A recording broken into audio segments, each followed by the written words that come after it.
अच्छा गुरुजी, ये लव पॉडेल हैं, इनका नाम मैं पढ़ नहीं पा रहा अच्छे से।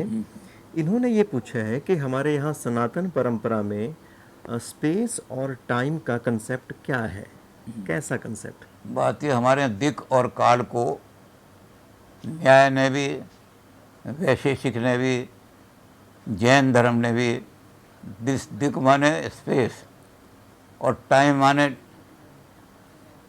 यानी समय माने काल माने, तो सब ने इसको एक पदार्थ माना है, द्रव्य रूप है।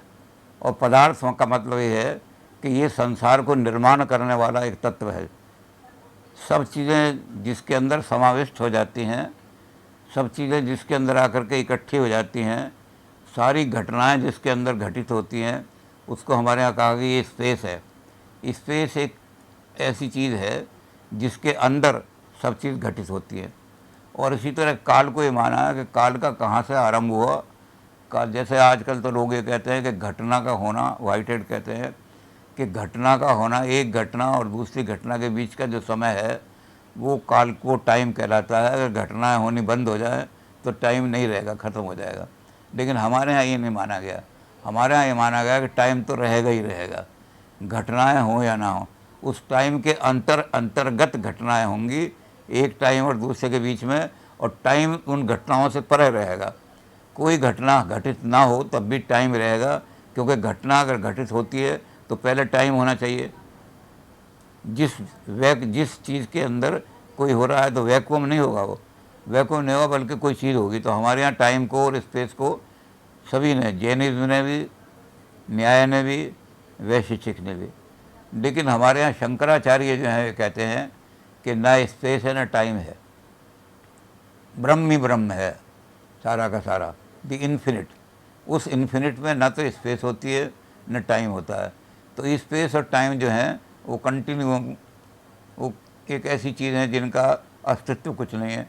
लेकिन लौकिक दृष्टि से, हम परमार्थिक दृष्टि से स्पेस टाइम कुछ नहीं है, लेकिन सांसारिक दृष्टि से वो वही मानते हैं जो न्याय और वैशेषिक मानते हैं कि टाइम के अंदर ही सारी घटनाएं होती हैं। टाइम वो जो सारी घटनाओं को चलाता है। काल बड़ा बलवान है, सारी घटनाएं काल के चक्र के द्वारा होती हैं, सब टेम्पोरल घटनाएं हैं। अगर काल नहीं होगा तो उल्टा कह रहे हैं वो व्हाइट हेड, तो कह रहा है कि अगर घटनाएं ना हो तो काल समाप्त हो जाएगा। हमारे यहाँ कहा गया टाइम ना हो तो कोई घटना होगी नहीं, सारी घटनाएं समाप्त हो जाएंगी। तो हमारे यहाँ स्पेस और टाइम को पदार्थ माना गया, द्रव्य माना गया है। द्रव्य माने संसार के कंस्टिट्यूएंट एलिमेंट में माना गया है। ये हमारा सारा, इसके बारे में हम विस्तार से पढ़ना चाहें तो किसी भी ग्रंथ में पढ़ सकते हैं, चाहे न्याय ले लें, चाहे वैशेषिक ले लें, चाहे जैनिज्म ले लें। इसमें बहुत विशाल से मिल जाएगा कि टाइम, काल जो है वही काल चक्र के अंदर ही सारी घटनाएं हो रही हैं। जो घटनाओं का क्रम है, सारी घटनाएं हैं, उसके लिए उस चक्र को कहते हैं काल चक्र। और ये काल चक्र अनादि है। कब से काल शुरू हुआ? जब से दुनिया शुरू हुई काल शुरू हुआ। जब दुनिया नहीं थी, सृष्टि नहीं थी, इसलिए ब्रह्म को उन्होंने कहा कि ब्रह्म अकाल है, वो टाइम के बियॉन्ड है। टाइम से पहले जब टाइम नहीं था, चक्र नहीं था, काल चक्र, तब भी ब्रह्म था। तो ब्रह्म का मतलब दी इन्फिनिट। जो इन्फिनिट है उसका कहीं बिगिनिंग नहीं है, एंड नहीं है, इसलिए वो कोई टेम्पोरल कैटेगरी, कोई टाइम का शब्द उसके ऊपर लागू नहीं किया जा सकता। ब्रह्म से पहले कौन था तो हम कहेंगे तुम्हारा शब्द ही मूर्खतापूर्ण है, क्योंकि जो इन्फिनिट है उससे पहले कुछ चीज़ नहीं होती, और जो इन्फिनिट है उसके बाद में भी कुछ चीज़ नहीं होती। तो आफ्टर और बिफोर का शब्द जो है वो टेम्परल, टाइम सूचक है। तो इन्फिनिट पे टाइम सूचक शब्द ही लागू नहीं हो सकते।